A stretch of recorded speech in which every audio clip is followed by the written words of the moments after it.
चलिए ठीक है। देखिए हम लोग पढ़ने जा रहे हैं function of dielectric in a capacitor. इसका मतलब क्या हुआ?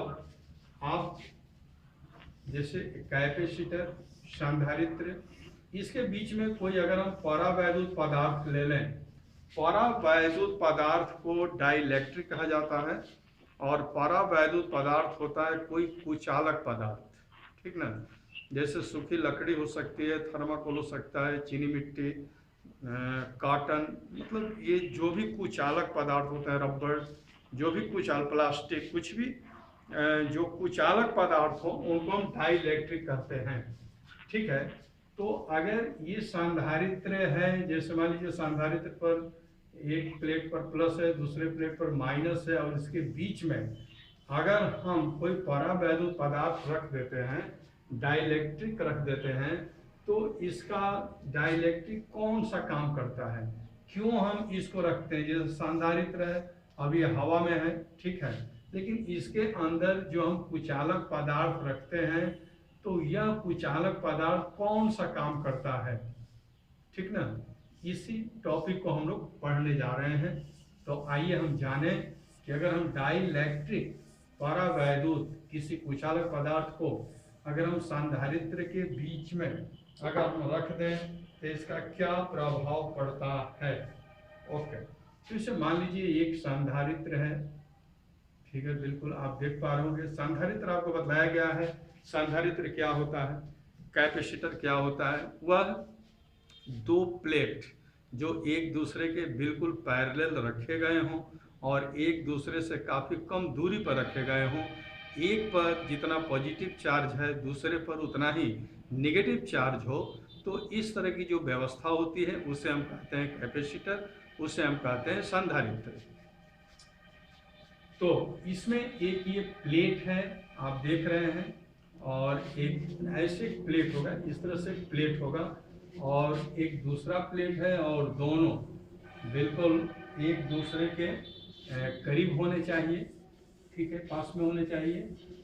तो ये दो प्लेट आप देख रहे हैं, इस तरह से दो प्लेट है, ऐसे दो प्लेट हो गए, बिल्कुल पैरेलल हैं ये दोनों प्लेट।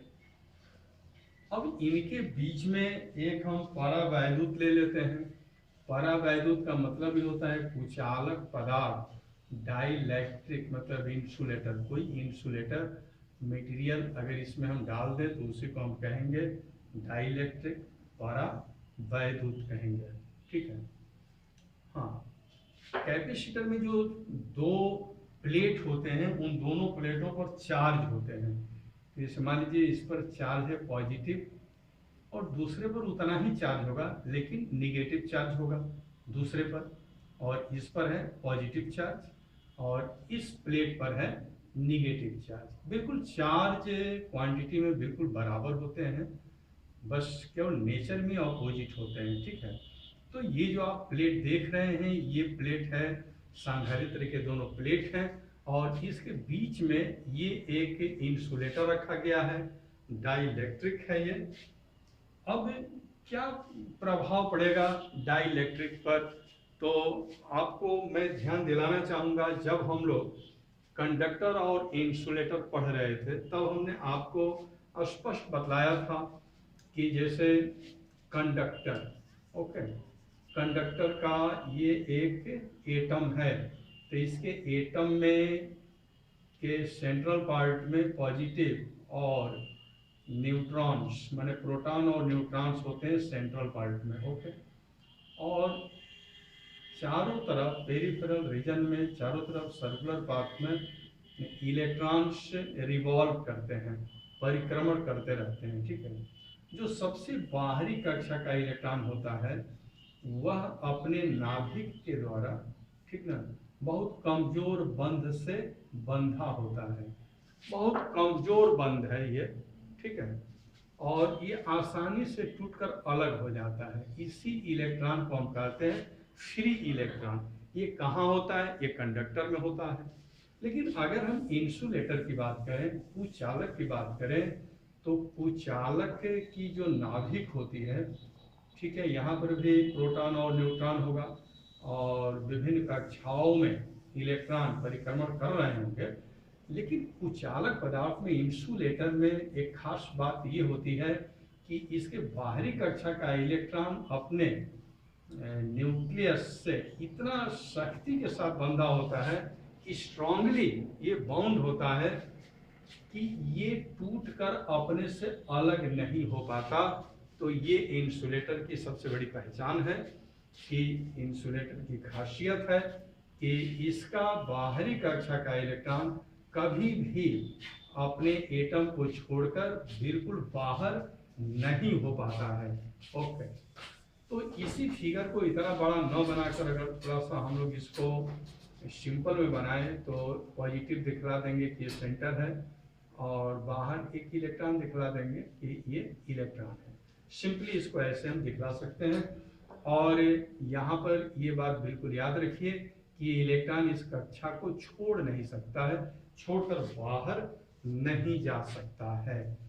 लेकिन अगर इस पर दबाव डाला जाए, जैसे मान लीजिए कि ये प्लेट है, ये पॉजिटिव प्लेट है और ये निगेटिव प्लेट है, तो क्या इस स्थिति में भी इस पर असर नहीं पड़ेगा? कुछ तो असर पड़ेगा ही। तो क्या असर पड़ेगा यह देखें। तो ये जो प्लस है, ठीक ना, इसका नाभिक प्लस है, ये थोड़ा निगेटिव प्लेट की ओर शिफ्ट हो जाएगा, और इसका जो इलेक्ट्रॉन है घूम रहा है, लेकिन ये थोड़ा पॉजिटिव की तरफ शिफ्ट होने का कोशिश करेगा, और उस स्थिति में इस स्ट्रक्चर में थोड़ा सा चेंजिंग होगा, और चेंजिंग इस तरह से हो जाएगा, पॉजिटिव थोड़ा इधर खींच जाएगी और निगेटिव इधर खींच जाएगा। इस प्रकार से हम ये तो नहीं कह सकते कि इंसुलेटर के एटम से इलेक्ट्रॉन बिल्कुल निकल गया, ये बात हम नहीं कर सकते। लेकिन हाँ, एक बात जरूर हम कर सकते हैं कि इंसुलेटर का जो एटम है, इसका पॉजिटिव पार्ट थोड़ा सा शिफ्ट हो गया है निगेटिव प्लेट के तरफ, और इसका निगेटिव पार्ट थोड़ा सा शिफ्ट हो गया है पॉजिटिव प्लेट के तरफ। ये बात तो हम कर ही सकते हैं। ओके, बहुत से लोग एडमिट हो रहे हैं, फटाफट एडमिट हो जाना चाहिए, ठीक है। हाँ ठीक है, सब लोग एडमिट हो गए, नो प्रॉब्लम। फिर आ जाइए, हम वहीं पर आ गए। तो यहाँ पर आप देख रहे हैं कि ये इंसुलेटर का एटम है, ये थोड़ा सा ऐसे इलोंगेटेड हो गया है। ओके, तो हम ये कह सकते हैं कि ये पोलराइज हो गया है, ठीक है, ध्रुवित हो चुका है। ये इसको ध्रुवित कहेंगे, पोलराइज कहेंगे। ये थोड़ा ध्रुवित हो गया है, जैसे माइनस थोड़ा एक साइड में हो गया, प्लस एक साइड में हो गया है, इस तरह की क्रिया हो जाती है। तो इस क्रिया को हम ध्रुवण कहते हैं, पोलराइजेशन कहते हैं। यद्यपि बिल्कुल ये बाहर नहीं निकला है, फिर भी थोड़ा सा इधर खींच गया है, इसलिए इसको हम कहते हैं कि पोलराइज हो चुका है। ओके, तो इसी तरह से अगर हम देखें तो इसमें जितने भी एटम्स होंगे, ये सभी कुछ उसी प्रकार से ये पोलराइज हो गए हैं, ठीक है।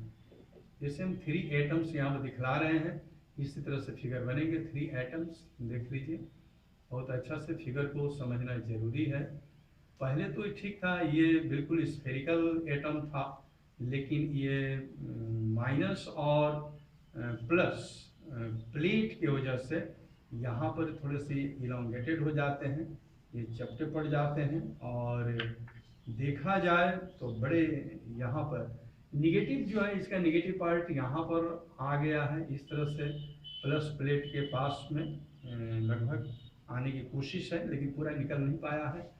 पॉजिटिव पार्ट ये है, देखिए यहाँ पर पॉजिटिव पार्ट बिल्कुल दिख रहा है, ये पॉजिटिव पार्ट है। बिल्कुल ऐसे ही सभी एटम के साथ ये घटना होती है। इधर ये प्लस है, ये प्लस है। देखो, हम ये कह सकते हैं कि एटम का जो ये इलेक्ट्रॉन है, उसको इस प्लेट ने खींचा इसको, ठीक है। तो इलेक्ट्रॉन तो यहाँ हो गया, प्लस यहाँ पर है। अब इस एटम पर इसका असर पड़ रहा है, ये जो प्लस है ना, इस एटम के इलेक्ट्रॉन को अपनी ओर खींच रहा है, तो इलेक्ट्रॉन इधर हो गया, प्लस यहाँ हो गया। अब कहेंगे कि इसका जो प्लस है, ठीक है, और इसके इलेक्ट्रॉन को इधर खींच रहा है, तो इस तरह से हो गया। यही क्रिया सबके साथ होती है। सर्वत्र जो भी परमाणु, जो भी अणु होंगे, जितने भी एटम्स होंगे, उन सबके साथ ये क्रिया होती है। और आप देख रहे हैं यहाँ पर बिल्कुल पोलराइजेशन की क्रिया हो रही है, मतलब ये जो पॉजिटिव और निगेटिव दिख रहे हैं, ये पोलराइज हो रहे हैं, और ये आप बिल्कुल स्पष्ट रूप से देख पा रहे हैं। ओके, अब यहाँ पर अगर देखा जाए, जैसे मान लीजिए जब ये नहीं था, ओके, जैसे केवल केवल संधारित्र था, कैपेसिटर केवल था, तो उस समय इसके अंदर एक इलेक्ट्रिक फील्ड बनी होगी और उस इलेक्ट्रिक फील्ड का डायरेक्शन होता है प्लस से माइनस के तरफ। कई बार ये बात मैं बतला चुका हूं कि इलेक्ट्रिक फील्ड का डायरेक्शन होता है प्लस से माइनस की ओर। तो ये इलेक्ट्रिक फील्ड का डायरेक्शन है। अब इसमें परावैद्युत नहीं रखा गया है। इस इलेक्ट्रिक फील्ड को हम यहाँ पर दिखला रहे हैं और यहाँ पर ई लिख दे रहे हैं। ई ये किसका है? ये है कैपेसिटर का। लेकिन जब हम इसमें परावैद्युत डाइलेक्ट्रिक को हम रख देते हैं तब क्या होता है? तब देखिए यहाँ ये प्लस के पास में यहाँ पर माइनस बिल्कुल कतारबद्ध हो चुके हैं, सज गए हैं। तो यहाँ से अगर इनको हम इस तरह से अलग तो नहीं कर रहे हैं, केवल एक चिन्ह बना रहे हैं हम। ये मत सोचिएगा कि हमने अलग कर दिया, अलग ये नहीं होंगे। तो यहाँ पर एक निगेटिव लेयर बन गया है। यहाँ पर आप देख रहे हैं निगेटिव लेयर, मतलब यहाँ पर निगेटिव आवेश दिख रहे हैं। इन निगेटिव आवेश का नाम हो जाता है पोलराइजेशन चार्जेस। पोलराइजेशन चार्जेस नाम क्या होता है? पोलराइजेशन चार्जेस, ठीक है। यानी कि ध्रुवण आवेश, इनको हम कहेंगे ध्रुवण आवेश। इनका नाम हो जाता है ध्रुवण आवेश। ओके, उसी प्रकार से यहाँ पर अगर हम इस तरह से लाइन खींच दें, बिल्कुल इस तरह से, ठीक ना, तो यहाँ पर भी जो ये पॉजिटिव चार्ज जो कतारबद्ध हैं, जो सजे हुए हैं, इनका भी नाम होगा पोलराइजेशन चार्जेस। तो आप यहाँ पर स्पष्ट रूप से यह बात जान लीजिए कि यहाँ पर जो निगेटिव चार्ज कतार से लगे हुए हैं, यहाँ पर पॉजिटिव चार्ज जो कतार से लगे हुए हैं, इनका नाम होगा पोलराइजेशन चार्जेस, ध्रुवण आवेश। तो एक तरह से हम कह सकते हैं कि जैसे डाइलेक्ट्रिक कांस्टेंट है, तो यहाँ पर कुछ निगेटिव सज गए, यहाँ पर कुछ पॉजिटिव सज गए, तो फिर एक इलेक्ट्रिक फील्ड तो इसके अंदर भी बने, और उस इलेक्ट्रिक फील्ड का डायरेक्शन क्या होगा? Plus two minus. तो यहाँ पर जो इलेक्ट्रिक फील्ड बना है पोलराइज आवेश के कारण, उसको ई डैश हम कह देंगे, ये ई डैश होगा। तो जो पोलराइजेशन होने की वजह से जो यहाँ पर एक अंदर इंटरनल एक तरह से हम कहें जो इलेक्ट्रिक फील्ड यहाँ पर बन रहा है, उस इलेक्ट्रिक फील्ड को हम कहेंगे ई डैश। ई डैश तो प्लस से माइनस की तरफ ई डैश हो गया। एक बात यहाँ पर समझना बहुत आवश्यक है, क्योंकि आप देख रहे हैं कि प्लस है तो एक माइनस है, प्लस है तो एक माइनस है, मतलब जितने इस पर प्लस है उतने ही इस पर माइनस है। उसी प्रकार से आप ये भी देख रहे हैं कि जितने यहाँ पर माइनस चार्ज है उतने ही यहाँ पर प्लस चार्ज है। तो क्या ये समझा जाए कि जो कैपेसिटर का इलेक्ट्रिक फील्ड है वह परावैद्युत के इलेक्ट्रिक फील्ड के बिल्कुल बराबर होगा? क्या ये समझा जाए? क्योंकि चार्ज तो सेम है ना, ये बराबर नहीं होगा। जो परावैद्युत का इलेक्ट्रिक फील्ड है वह कैपेसिटर के इलेक्ट्रिक फील्ड से कम होगा। कम इसलिए होगा कि यहाँ पर निगेटिव दिख तो रहा है, लेकिन ये निगेटिव चार्ज, ये इलेक्ट्रॉन्स पूरे अपने एटम को कंप्लीटली ये छोड़ नहीं पाए हैं, अपने एटम के साथ लगे हुए हैं, इसलिए इनका जो पावर होगा वो कम होगा। ओके, तो हम ये कंफर्म हो गए कि जो कैपेसिटर का जो इलेक्ट्रिक फील्ड है ये स्ट्रांग होगा, और यहाँ पर जो डाइलेक्ट्रिक का जो यहाँ पर इलेक्ट्रिक फील्ड बन रहा है पोलराइजेशन चार्ज के कारण, वो वैल्यू कम होगी। ओके, ये बात आप जान गए, ठीक है। अब आइए हम ये जानने की कोशिश करें कि कैपेसिटर के बीच में जो डाइलेक्ट्रिक है वो काम क्या कर रहा है, क्यों उसको उनके बीच डाला गया है, आखिर उनका कार्य क्या है, ये हम जानने की कोशिश करेंगे। तो आपने देखा, अगर ये डाइलेक्ट्रिक यहाँ पर नहीं होता तो ये फील्ड कितना होता, लेकिन डाइलेक्ट्रिक इसमें डाल देने से, परावैद्युत को इसमें डाल देने से एक अलग से यहाँ पर फील्ड बन गई, और फील्ड का डायरेक्शन इस डायरेक्शन के ऑपोजिट है।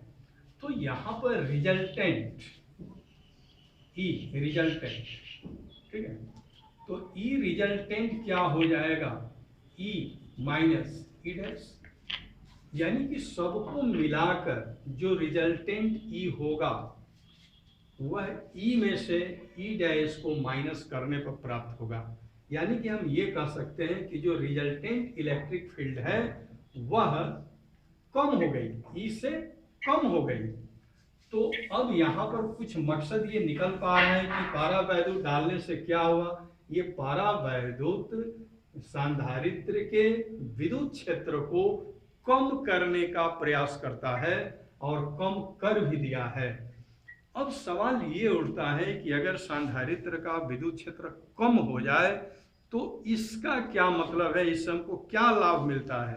तो इससे लाभ मिलता है, जैसे हमने पढ़ा E is equal to V upon T, ये एक हमने इक्वेशन पढ़ा था। यानी कि इलेक्ट्रिक फील्ड कम हो गया, जाहिर है कि इलेक्ट्रिक फील्ड कम हुआ तो वोल्ट कम हो जाएगा, यानी कि विभवांतर कम हो जाएगा। और विभवांतर जब कम हो जाता है, ये भी हमने फार्मूला पढ़ा Q अपन V। यहाँ पर देखिए, यहाँ पर व्युत्क्रमानुपाती है, यानी कि यहाँ पर इनवर्सली प्रोपोर्शनल है। अगर वोल्ट कम हो गया तो कैपेसिटेंस बढ़ जाएगा। तब अंत में हम इस नतीजे पर पहुंचते हैं कि जब हम संधारित्र के दोनों प्लेटों के बीच में कोई परावैद्युत पदार्थ रखते हैं तो परावैद्युत पदार्थ के परमाणुओं में ध्रुवण की क्रिया होती है। ध्रुवण की क्रिया के फलस्वरूप परावैद्युत में एक आंतरिक विद्युत क्षेत्र उत्पन्न होता है जो कि संधारित्र के विद्युत क्षेत्र की दिशा के विपरीत होता है। इस प्रकार से परावैद्युत में उत्पन्न विद्युत क्षेत्र संधारित्र की विद्युत क्षेत्र को कम करने का प्रयास करता है, और इस तरह से जब विद्युत क्षेत्र कम होता है तो दोनों प्लेटों के बीच का विभवांतर भी कम होता है, और जब दोनों प्लेटों के बीच का विभवांतर कम हो जाता है तो धारिता बढ़ जाती है। और हम शुरू से यही तो कहते आ रहे हैं कि ऐसा उपाय किया जाए, ऐसी कोशिश किया जाए कि धारिता बढ़ जाए, यानी कि हम संधारित्र पर अधिक से अधिक आवेश रख सकें, इसी का प्रयास यहाँ पर हो रहा है। आइए, तो ये आपने समझा कि ध्रुवण क्या है, किस तरह से ध्रुवण होता है। लेकिन आइए अब हम नेक्स्ट हेडिंग देखते हैं, इंपॉर्टेंट हेडिंग है। ओके, नेक्स्ट हेडिंग परावैद्युत सामर्थ्य। परावैद्युत बहुत इंपॉर्टेंट हेडिंग, परावैद्युत सामर्थ्य, इसको हमको समझना चाहिए। Dielectric strength, dielectric strength, dielectric strength. परावैद्युत सामर्थ्य क्या है, तो आइए हम समझते हैं। जैसे ये दो प्लेट है, आप समझ सकते हैं कि ये संधारित्र के ही दो प्लेट है, मतलब कैपेसिटर की दो प्लेट है। यहाँ पर एक इलेक्ट्रिक फील्ड बना हुआ है पहले से, इसके अंदर एक हम परावैद्युत का एक एटम ला रहे हैं। ओके, ये एक एटम है परावैद्युत का, पॉजिटिव इधर लग गया है, निगेटिव इधर लग गया है। ओके, अब हम इस विद्युत क्षेत्र को बढ़ा रहे हैं, ठीक है, थोड़ा सा पावर बढ़ाया, यानी कि प्लस चार्ज और डाल दिया, यहाँ पर निगेटिव चार्ज हो गया, पावर बढ़ गया, ये थोड़ा और खींच जाएगा इससे, ठीक है। फिर हम इसका पावर बढ़ा रहे हैं, हमने इलेक्ट्रिक फील्ड को हम बढ़ाते जा रहे हैं। देखिए, इलेक्ट्रिक फील्ड को हम बढ़ाते जाए, पॉजिटिव चार्ज निगेटिव चार्ज ये बढ़ते ही जा रहे हैं। तो इनके बढ़ने से जैसे जैसे इलेक्ट्रिक फील्ड बढ़ता जाएगा वैसे वैसे ये एकदम इस तरह से खींचते जाएंगे, यानी कि माइनस इधर और प्लस इधर खींचा जाएगा। एक तरह से आप बात समझ सकते हैं कि जब दो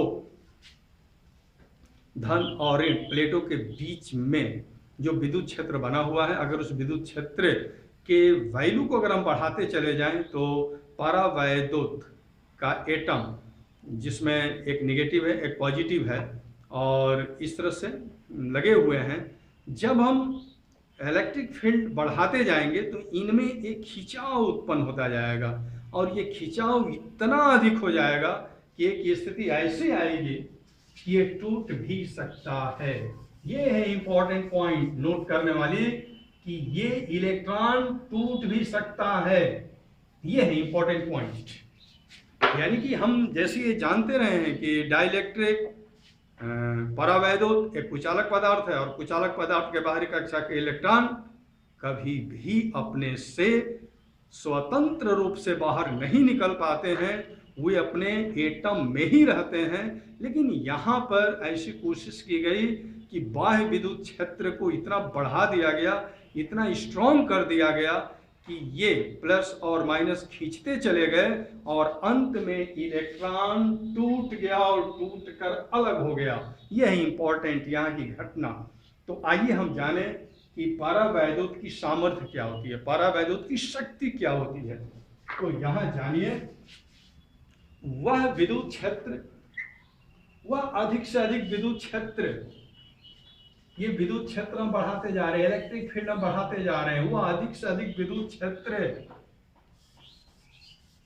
जहां तक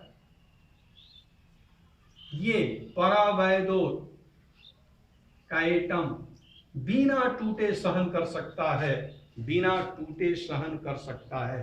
फॉर एग्जाम्पल समझिए, ये मान लीजिए 50 यूनिट इलेक्ट्रिक फील्ड है, ठीक है, नहीं टूटा, 60 कर दिए, चलिए थोड़ा सा खींच गया, 70 किए और खींचा, लेकिन जो ही 71 किया ये टूट गया। तो हम क्या कर सकते हैं कि 70 तक वह अपने शक्ति को बनाए रखा, वह नहीं टूट पाया, लेकिन 70 से जो ही इलेक्ट्रिक फील्ड 1 यूनिट अगर अधिक होती है तो फिर वो टूट जाता है, उसको सहन नहीं कर पाता। तो हम कहेंगे कि यहां पर परावैद्युत की शक्ति क्या है, 70। परावैद्युत की शक्ति 70 है यहां पर, ये हम कहेंगे, क्योंकि वहां तक वह बिना टूटे विद्युत क्षेत्र को सहन कर लिया, लेकिन उससे ज्यादा विद्युत क्षेत्र हुआ तो फिर वो टूट गया। ओके, इस बात को आप बिल्कुल समझ पा रहे होंगे। अब आइए, तो यह है डाइलेक्ट्रिक स्ट्रेंथ। और एक और इंपॉर्टेंट फिजिक्स में एक टर्म आता है, उसके बारे में भी हम जाने। Okay, breakdown, breakdown, breakdown potential difference, potential difference.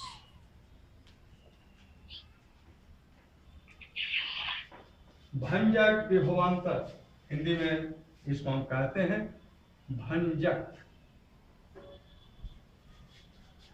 विभवांतर। यह भंजक विभवांतर किसे कहते हैं?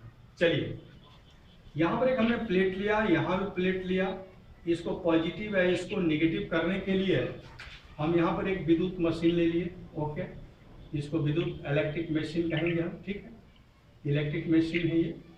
अब इलेक्ट्रिक मशीन से हम करते क्या है, इसको पॉजिटिव चार्ज देते हैं और इसको हम निगेटिव चार्ज देते हैं।